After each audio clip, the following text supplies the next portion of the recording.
Social মিডিয়ার দর্শক, আসসালামু আলাইকুম ওয়া রাহমাতুল্লাহি ওয়া বারাকাতুহু। আপনারা দেখছেন ওয়েব সিরিজ যার নাম হচ্ছে জনসাধারণের ভুল এবং সঠিক মাসালাসমূহ। দর্শকবৃন্দ, ইফতারের সময় এটা হচ্ছে সূর্য ডুবে যাওয়া, অর্থাৎ সূর্য অস্ত যাওয়া, সূর্য ডুবে যাওয়া এটা নিশ্চিত হয়ে গেছে। তো এখন ইফতারের সেই সময় হয়ে গেছে, এখন আপনি রোজার ইফতার করতে পারেন। কিছু লোক এই বিষয়ে গাফিলতির শিকার হন, আর তারা অনেক সময় সেই বিষয়টির চিন্তা ছাড়া যে এখন ইফতারের সময় কোথায় হয়েছে, তারা নিজেদের রোজার সেই ইফতার করে বসে, কখনো এইভাবে তাদের রোজা নষ্টও করে বসে। উদাহরণস্বরূপ, অনেক লোক টিভির মাধ্যমে নিজেদের রোজার ইফতার করেন, আর তারা চ্যানেল দেখতে থাকেন, আর চ্যানেলে ইফতারের যে সময় চলমান রয়েছে তার মাধ্যমে তারা ইফতার করেন। সাথে এটা দেখেন না যে ইফতারের এই সময় কোন শহরে হয়েছে। অর্থাৎ যদি আমরা বাংলাদেশের কথা বলি, তো টিভি আপনাকে ঢাকার সময়ও বলবে, টিভি আপনাকে চট্টগ্রামের সময়ও বলবে, টিভি আপনাকে রাজশাহী দিনাজপুরের সময়ও বলবে। তো প্রত্যেকের সময়ের মধ্যে কিছু না কিছু ব্যবধান রয়েছে। তো এই জন্য আপনি যেখানে রয়েছেন আপনার সেখানকার সময় অনুযায়ী রোজার ইফতার করতে হবে। তো এই জন্য জরুরি হলো যে শুধুমাত্র টিভি দেখে রোজার ইফতার করবেন না, বরং আপনি আপনার এলাকা, আপনার শহর, সে অনুযায়ী আপনার কাছে সেখানকার টাইমিং আর সময়সূচি মজুদ রয়েছে, আপনি একেবারে সে অনুযায়ী আপনার রোজার ইফতার করুন। আর এতে অবশ্যই কোনো ভুল হতে দিবেন না যে কোথাও কোনো অন্য শহরের সময় দেখেছেন আর রোজার আপনি ইফতার করে বসলেন। আর প্রায় আমাদের এখানে মসজিদের মধ্যে ঘোষণা হয়, সাইরেন বাজানো হয়, অনেক জায়গায় সাইরেন বাজে, ঘোষণা হয় যে ইফতারের সময় হয়েছে। এই ক্ষেত্রেও এই বিষয়টির প্রতি খেয়াল রাখা অনেক গুরুত্বপূর্ণ, জরুরি যে সত্যিকার অর্থে ইফতারের সেই সময় পূর্ণ হয়েছে কিনা, নাকি এখনো সময় পূর্ণ হয়নি। যদি ইফতারের সময়, কেননা অনেক সময় মুয়াজ্জিনেরও ভুল হতে পারে, আর হতে পারে তিনি এখন শুধুমাত্র মাইককে তিনি অন্য কোনো উদ্দেশ্যে হাতে নিয়েছেন, কিংবা অন্য কোনো ঘোষণা দিবেন কিংবা কথা বলবেন, আর আপনি একটু টনটন শব্দ শুনেই রোজার ইফতার করার জন্য বসে গেছেন। তো এই ধরনের ছোট ছোট কিছু বিষয়, যার মধ্যে এমন অনেক মাসালা চলে আসে যে মানুষ গাফিলতির শিকার হয়ে যায় আর নিজেদের রোজা ভেঙে বসে। হ্যাঁ, নিশ্চিতভাবে যখন সূর্য ডুবে যাবে তো আপনি একেবারে রোজার ইফতার করতে পারেন। এখন চাই ঘোষণা হোক কিংবা না হোক, সাইরেন বাজুক কিংবা না বাজুক, কিন্তু যখন আসল সময়ে পৌঁছে যান তো প্রায় সব দিকে আজান কিংবা যেখানে সাইরেন বাজানো হয় এই সব কিছু শুনতে পাওয়া যায়। আর যেভাবে আপনারা শুরুতেও শুনেছেন যে সাহারি এবং ইফতারের আজানের সাথে কোনো সম্পর্ক এই অর্থে নেই, কেননা সাহারির জন্য যে আজান, তো সেটা সাহারির সময় শেষ হওয়ার জন্য নয়, বরং ফজরের নামাজের জন্য দেওয়া হয়। আর অনুরূপভাবে সূর্যাস্তের সময় যে আজান, তো সেটাও মাগরিবের নামাজের জন্য দেওয়া হয়। ইফতারের সাথে তার এভাবে সম্পর্ক নেই। এটাই হলো কারণ যে অনেক জায়গায় আজান দ্রুত শুরু হয়ে যায়, আর অনেক জায়গা এমন রয়েছে যেখানে একটু পরে যদিও বা ঘোষণা হয় কিংবা যে কোনো কিছু, আর তারপরে অতঃপর নিয়ম অনুসারে মাগরিবের জন্য আজান দেওয়া হয়। তো সাহারির পরে আজান এটি ফজরের জন্য, আর সূর্যাস্তের উপর আজান এটি মাগরিবের জন্য। প্রায় এই অর্থে সাহারির সময় মানুষ যে ভুল করে থাকেন যে আজানের সময় তারা খাবার দাবার চলমান রাখেন, প্রকাশ থাকে যে তাদের রোজা হবে না।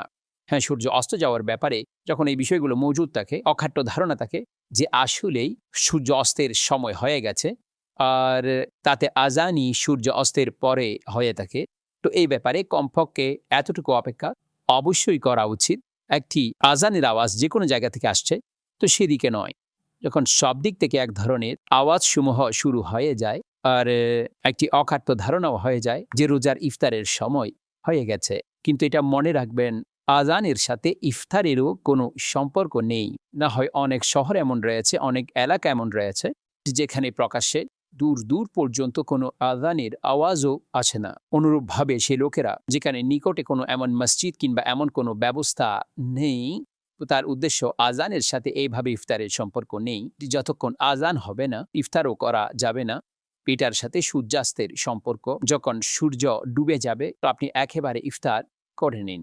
এ ব্যাপারে প্রায় প্রত্যেক শহরের বিবেচনায় নকশাসমূহ, সময়সূচি সাহারি এবং ইফতারের ক্যালেন্ডারের আকৃতিতেও মজুদ রয়েছে। তো তার মধ্যে যেটি যথার্থ ক্যালেন্ডার হবে সেটা অবশ্যই ব্যবহার করুন। দাওয়াত ইসলামের এই অ্যাপ্লিকেশন প্রেয়ার টাইম যদি আপনি আপনার লোকেশনের উপরে সেট করে নেন, তো এর মাধ্যমেও আপনি সাহারি এবং ইফতারের বিষয়সমূহ সহজতার সাথে করতে পারবেন, আর কোনো ধরনের সন্দেহ তৈরি হবে না। কিছু লোক এই ধরনের ভুলও করে থাকেন যে সূর্যাস্তের পরেও অনেকক্ষণ বিলম্ব করেন। তো এই বিলম্ব এটি যথার্থ নয়, বরং পছন্দনীয় নয় যে যখন সূর্য ডুবে গেছে এখন শুধু শুধু কোনো ধরনের বিলম্ব করার কোনো প্রয়োজনই নেই। আপনি আপনার রোজার ইফতার করে নিন। অনেক লোক এই প্রশ্নও করে থাকেন যে রোজার ইফতারের দোয়া পরে পড়া উচিত নাকি আগে পড়া উচিত। তো দর্শক, রোজার ইফতারের আগে এমন কোনো দোয়া নেই। যাই হোক, মুনাজাত হিসেবে যদি কোনো ব্যক্তি দোয়া করেন, সেটা এক ধরনের রোজার সমাপ্তির সময় ইফতারের নিকটবর্তী প্রার্থনা করেন, তো একেবারে করতে কোনো ধরনের অসুবিধা নেই। আর এই ধরনের মুনাজাত দোয়া কিংবা বাক্য তা আমাদের এই সময় করাও উচিত, যাতে ব্যক্তি যতক্ষণ এখানে ব্যস্ত থাকবেন তিনি দোয়া করার এবং জিকিরে ইলাহি করার সওয়াব পাবেন। যাই হোক, যেটা আরবি দোয়া প্রায় আমাদের এখানে পড়া হয়ে থাকে, আরবিতে যে দোয়া রয়েছে, আল্লাহুম্মা লাকা সুমতু ওয়া আলাইকা তাওয়াক্কালতু ওয়া আলা রিজকিকা আফতারতু, এই যে দোয়া রয়েছে এটাও মানুষ ইফতারের আগে পরে অতঃপর ইফতার করে থাকেন, এমনটা নয়। বরং আপনি এই দোয়া ইফতার করার পরে পাঠ করবেন, কেননা এই দোয়ায়ের তর্জমা হচ্ছে, হে আল্লাহ, আমি আপনার জন্যই রোজা রেখেছি আর আপনার উপরেই ভরসা করেছি, আর আপনার এই অনুগ্রহের রিজিক থেকে ইফতার করেছি। দর্শক, এই দোয়ায়ের তর্জমার মধ্যে আপনারা এটা শুনেছেন যে আমি রোজা রেখেছি আর ইফতার করেছি, হে আল্লাহ, আপনার দেওয়া রিজিকে আমি ইফতার করে নিয়েছি। তো এখন এই রোজার ইফতার করার পরে আপনি এই দোয়া পড়েছেন, এটাই হচ্ছে কারণ। আমাদের উলামায়ে কিরামগণ আপন ফতোয়ার মধ্যে, আর বিশেষ করে আলে হযরত ইমাম আহলে সুন্নাত ইমাম আহমদ রাজা খান তাআলা রাহমাতুল্লাহি তাআলা আলাইহি এটাই বলেছেন যে ব্যাখ্যা হচ্ছে এটি যে রোজার ইফতার করার পরেই এই দোয়া যেন পাঠ করা হয়, আর এটাকে পছন্দনীয় বলা হয়েছে। দর্শক, যখন রোজার ইফতার করে নিলেন, যেহেতু ইফতার এবং মাগরিবের নামাজ একেবারে সংক্ষিপ্ত সময়, অল্প সময়ের মধ্যখানে থাকে, যে প্রায় নিকটবর্তী মসজিদের মধ্যে 7 মিনিট 10 মিনিট পর্যন্ত কিছুটা বিরতি থাকে, অতঃপর নামাজ আদায় করা হয়। তো এই জন্য ঘরের পুরুষের অবশ্যই জরুরি তারা আন্তরিকতার সাথে সেই জামাতের মধ্যে যোগদান করবেন, কারণ শরীয়ত প্রদর্শিত কারণ ছাড়া মসজিদের জামাতকে ছেড়ে দেওয়া এটা জায়েজ নেই। তো যাদের উপর জামাত ওয়াজিব তারা অবশ্যই মসজিদে গিয়ে সে নামাজ জামাত সহকারে আদায় করবেন, কেননা ইফতারের পরেই ইফতারের মধ্যে খাবার দাবারের বিষয়গুলো রয়েছে। তো যখনই মসজিদের জন্য যাবেন, তো সেই নামাজের আগে আপনার মুখের মধ্যে এমন বস্তু খাবার দাবারের যে অংশ রয়েছে, তো ভালোভাবে কুলি ইত্যাদি করে অতঃপর আপনি মসজিদে যান। যদি পারেন তাহলে মিসওয়াক ব্যবহার করুন, না হয় ভালোভাবে কুলি করার মাধ্যমে আপনি অতঃপর মসজিদের দিকে যান। আর বিশেষ করে সে ব্যক্তিবর্গ যারা মসজিদের মধ্যে ইতিকাফরত থাকেন, তাদের এই বিষয়গুলো খেয়াল রাখা অনেক গুরুত্বপূর্ণ এবং জরুরি। আল্লাহ রাব্বুল আলামিন আমাদের সকলকে রোজার প্রকাশ্য অপ্রকাশ্য আদব সমূহ বজায় রাখার তৌফিক দান করুন। আসসালামু আলাইকুম ওয়া রাহমাতুল্লাহি ওয়া বারাকাতুহু।